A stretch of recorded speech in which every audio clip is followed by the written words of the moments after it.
O presidente do PTB, Roberto Jefferson, pronunciou-se por meio das redes sociais a respeito de pesquisas eleitorais relacionadas a 2022, confrontou e lançou desafios ao ex-presidente Lula, alfinetou Rodrigo Maia, fez questionamentos quanto a Joyce Hasselmann, abordou articulações de uma suposta terceira via contra o presidente Jair Bolsonaro, expôs o fracasso de invectivas da CPI da pandemia, também conhecida como CPI do Circo, CPI da Cortina de Fumaça e Tribunal de Renan Calheiros, satirizou as declarações dos irmãos Miranda, alfinetou Gilmar Mendes do STF e fez questionamentos a Barroso, presidente do TSE e ministro do STF.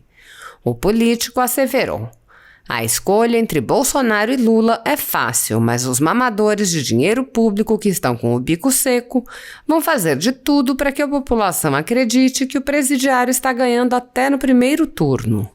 Temos que combater essas mentiras. Lula disse que gosta de dar entrevista de pé para mostrar que está com muita saúde e disposição.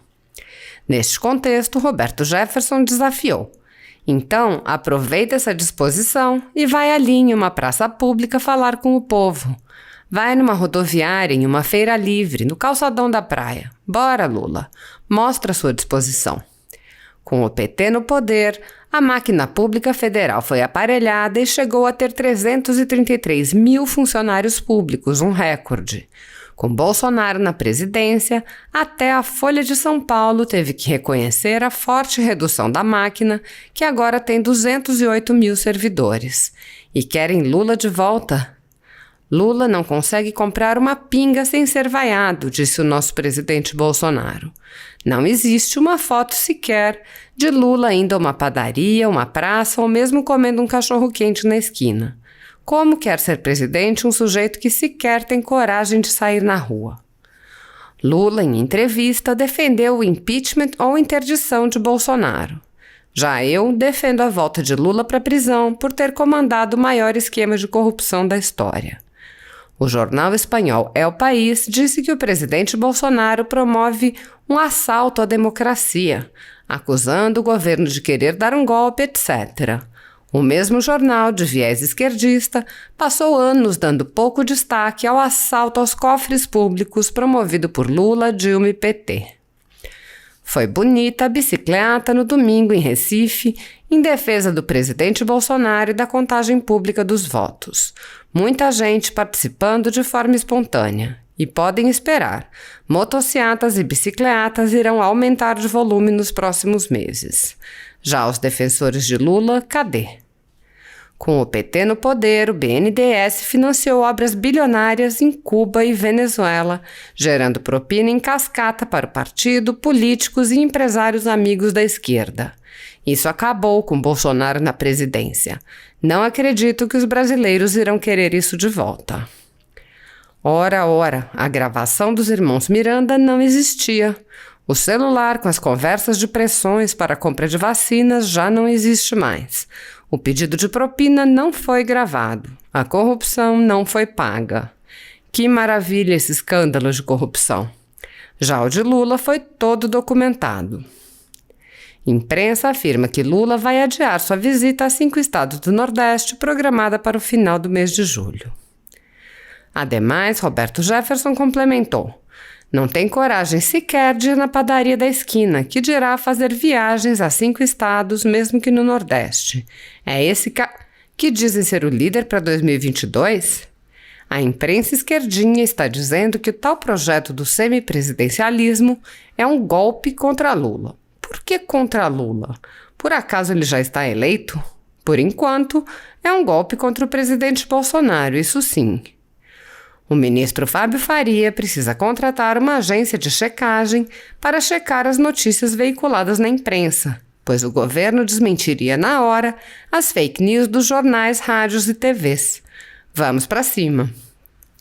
Caio Coppola afirma que a pesquisa Datafolha é irreal e teria como objetivo manipular a opinião pública em favor de Lula. Na opinião de Coppola, a pesquisa serviria para influenciar pessoas a acreditarem que Lula tem uma ampla vantagem sobre Bolsonaro. No ensejo, o presidente de partido prosseguiu: Mandetta, Dória, Rodrigo Pacheco, Rodrigo Maia, Eduardo Leite, Tasso Gereissati, Datena, Simone Tebet, os isentões da terceira via parecem cada vez mais desesperados.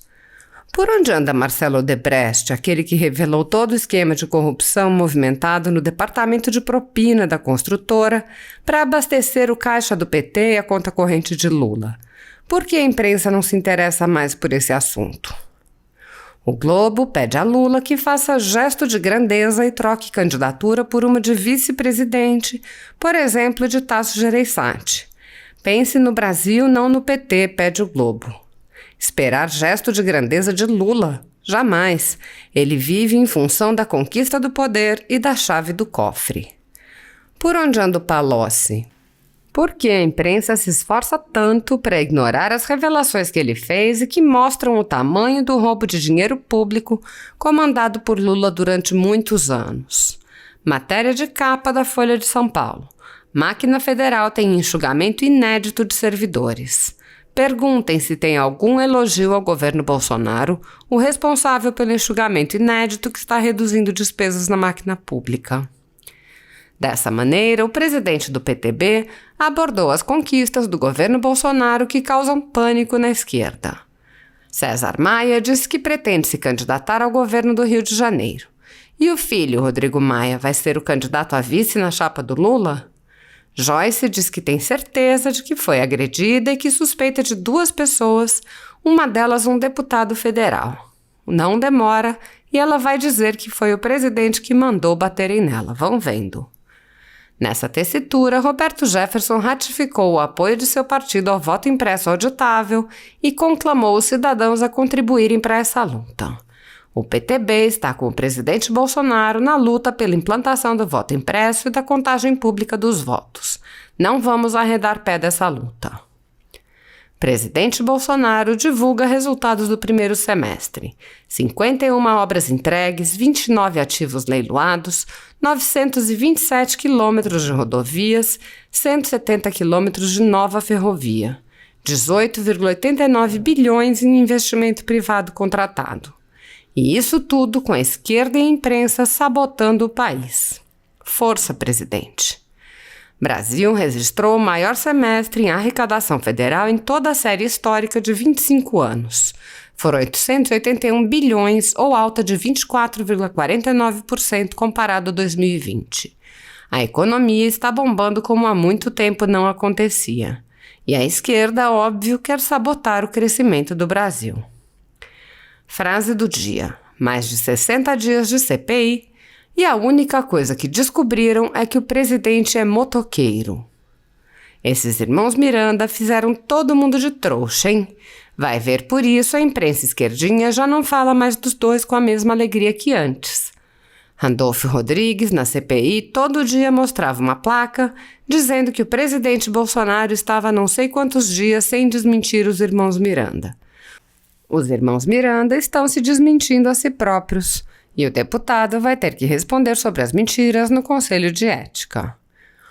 O ex-deputado federal também alfinetou Gilmar Mendes, ministro do STF, ao criticar a soltura de suspeito de envolvimento na tentativa de destruição da estátua de Borba Gato.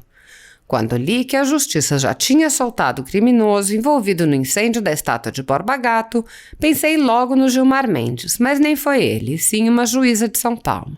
Gilmar, desgraçadamente, está fazendo escola Brasil afora. Será que vai aparecer algum jornalista esquerdinha dizendo que o incêndio na estátua do Borba Gato foi um pacífico? A imprensa e sua eterna perseguição aos policiais e agentes de segurança. Para ficar completo, só falta gritarem "Eu quero o fim da polícia militar", como fazem os movimentos e partidos de esquerda. Ademais, ele alertou para Marcelo Ramos, vice-presidente da Câmara, que recentemente entrou em conflito com o presidente Jair Bolsonaro. A geração que cresceu com o PT no poder ainda tem salvação. Basta reelegermos Bolsonaro. Esse Marcelo Ramos parece que foi picado pela mosca azul. Ele quer o impeachment do presidente Bolsonaro e depois não se espantem se lutar também para derrubar Arthur Lira e se tornar o segundo na linha de sucessão da presidência. Mourão seria o alvo seguinte. Barroso afirma que as urnas com impressão dos votos teriam um custo de 2,5 bilhões aos cofres públicos ao longo de 10 anos. A Justiça Eleitoral custa 7,5 bilhões por ano ao contribuinte, ou seja, 75 bilhões em 10 anos. O voto impresso é uma pechincha perto disso. Os partidos que se uniram para derrubar o voto impresso na Câmara estão entre os que mais receberão recursos do fundão eleitoral anabolizado. Mera coincidência? Outro sim, Jefferson advertiu para o apoio da esquerda brasileira a sistemas totalitários como os de Cuba e Venezuela. Em São Paulo, foram fechados 50 mil bares e restaurantes de 200 mil registrados.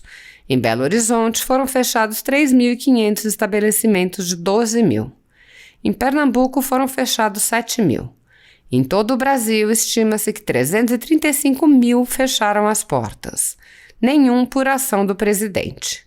Em Cuba, o jornalista Luiz Escobar está sob patrulha 24 horas por dia. Agentes da repressão montaram guarda desde o dia 11 em frente ao seu prédio para impedir que ele saia às ruas e tire fotos ou filme protestos da população. E tudo com o aplauso do PT e da esquerda brasileira.